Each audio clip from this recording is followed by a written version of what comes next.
Liebe Zuschauerinnen und Zuschauer, ich begrüße euch ganz herzlich zum Jungfrau-Zeitung Panorama hier aus Meiringen. Heute haben wir für euch in der Sendung die Pläne für Swissgrid an der Grimsel, das Angebot der Bahn an der Pfingstecke. Bevor wir jetzt zu unseren beiden Beiträgen kommen, gibt es zuerst noch einen kurzen Überblick über ein paar wichtige Neuigkeiten vom heutigen Tag. Spezielle Veloanbindepfosten zu Bern. Die Stadtregierung installiert ab Herbst in der Unteren Altstadt 170 bis 190 UNESCO-konforme Veloanbindepfosten. Dort hat man bisher das Velo nicht an einem Stück Metall fixieren, weil der Standardpfosten im Gebiet des UNESCO-Welterbe nicht eingesetzt werden. Problemlos ist erleidet. Ein Wildhüter vom Jagdinspektorat im Scharnachtal hat einen zum Abschuss bewilligten Luchs erleidet. Der Luchs habe in den letzten 12 Monaten mehr als 15 Nutztiere getötet. Bern. Umgestaltung für einen Bären- und Waisenhausplatz. Seit rund 30 Jahren denkt die Stadt Bern darüber nach, die beiden Plätze umzugestalten. Jetzt soll es endlich vorwärts gehen.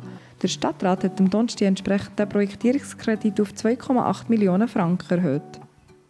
Das Interesse daran, wie die Swissgrid ihre Kabel zwischen Oberwald und Innertkirchen verlegen will, ist sehr gross. In Innertkirchen hat sich das gezeigt, da eine Informationsveranstaltung Turnhalle bis auf den letzten Platz besetzt war. Vor allem interessiert die Frage, ob jetzt Kabel zusammen mit einer Bahn in einen Tunnel verlegt werden sollen. Die Antwort darauf ist noch nicht ganz klar. Was für ein Kanton? Wie beurteilt der Kanton jetzt die Variante, die Swissgrid da vorgestellt hat? Ja, wir sind einfach froh über einen Variantenentscheid von diesen zwei Varianten. Das sind beides Verkabelungen. Das entspricht eigentlich der Kernanliegen vom Kanton Bern, dass wir eben die Schutzgebiete entlasten von den Freileitungen und nachher Varianten haben, die wirklich im Boden ist. Im Boden ist, der Kanton tut aber ganz klar die Grimsel-Tunnel-Variante mit Bahnverbindung bevorzugen. Ja, das ist klar, weil das ist ein grosses Interesse als wirtschaftliche Entwicklung und hier haben wir eine einmalige Chance, das zu bündeln, Synergien zu nutzen und ich glaube, wir sind froh, ist die Variante drin und wir hoffen natürlich auch, dass die Bevölkerung das auch unterstützen wird, weil das Grimsel-Bahntunnel ist wirklich ein Anliegen vom Kanton Bern. Was kann der Kanton da für Unterstützung bieten?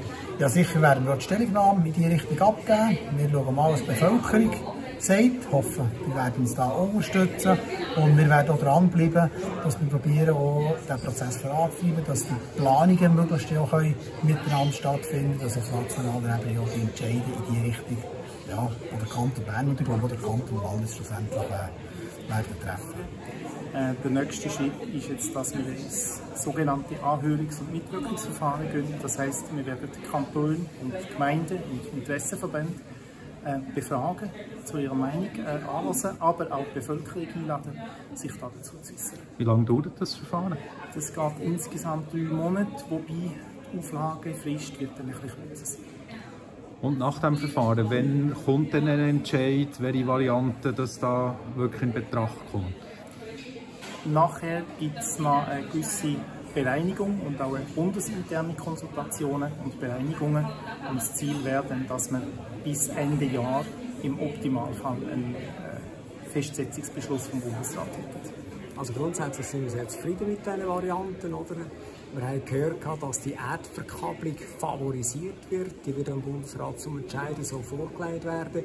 Wir von der Grimselbahn her wünschen uns natürlich, dass man die Variante 2 macht. Das heisst, eine kombinierte Grimseltunnel. Ihr habt hier auch die Bevölkerung aufgerufen für die Unterstützung des Projekts. Wie kann sich die Bevölkerung da beteiligen? Also ich denke, es ist natürlich ganz wichtig, dass die öffentliche Meinung hinter diesem Projekt steht, oder? Sonst können wir das nicht realisieren. Und die Politik spürt natürlich immer sehr gut, oder? Wenn die Öffentlichkeit etwas will und in der Regel, und so hoffe ich, und ich habe das mindestens immer probiert, während meiner politischen Tätigkeit so zu machen, dass dann auch die Politik das aufnimmt und die Anliegen ernst nimmt hier von der Bevölkerung im Berg, aber auch vom Tourismus. Ob die Grimselbahn dereinst eine neue touristische Attraktion im Berner Oberland wird, ist also noch nicht ganz sicher. Das hängt von politischen Entscheiden ab. Ganz sicher ist, dass es heute schon einige solche touristische Attraktionen im Berner Oberland gibt. Ein solches Aufzugsziel ist zum Beispiel die Pfingsteckbahn. Dort finden sowohl die Adrenalin-Junkies wie auch Wandervögel und Spaziergänger alles, was ihr Herz begehrt.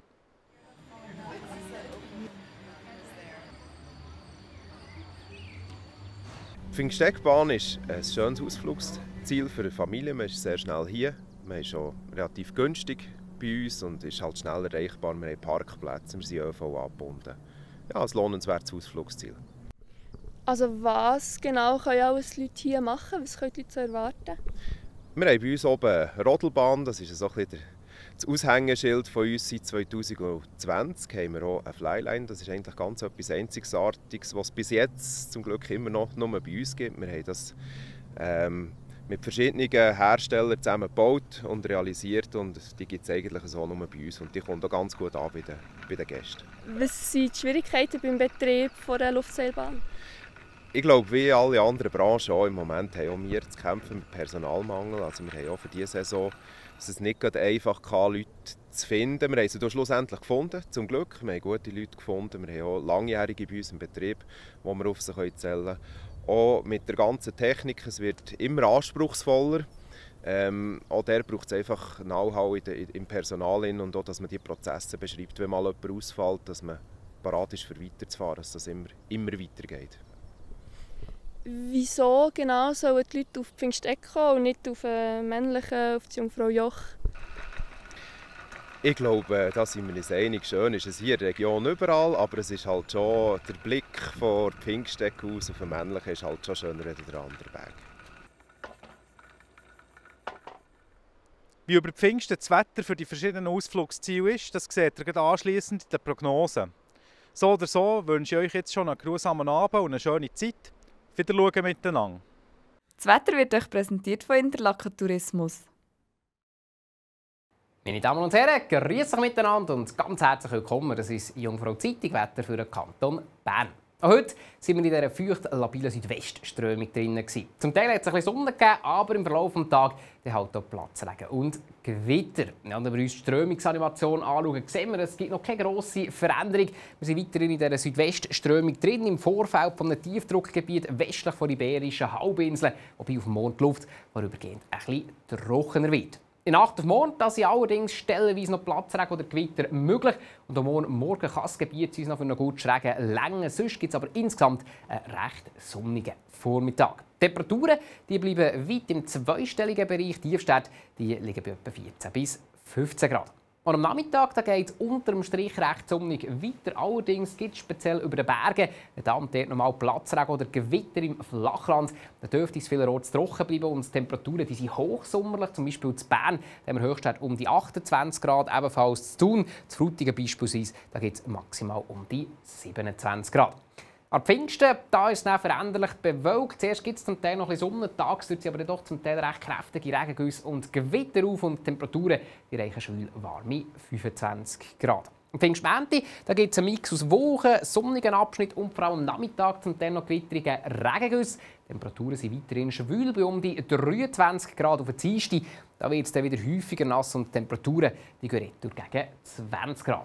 Aus heutiger Sicht ist auch der Mittwoch eher noch ein veränderlicher Tag. Auf den Donnerstag geht es langsam ein bisschen aufwärts. Wie immer halten wir euch natürlich auf dem Laufenden. Ich wünsche euch einen ganz schönen Abend und ein tolles Pfingstwochenende. Wiedersehen miteinander.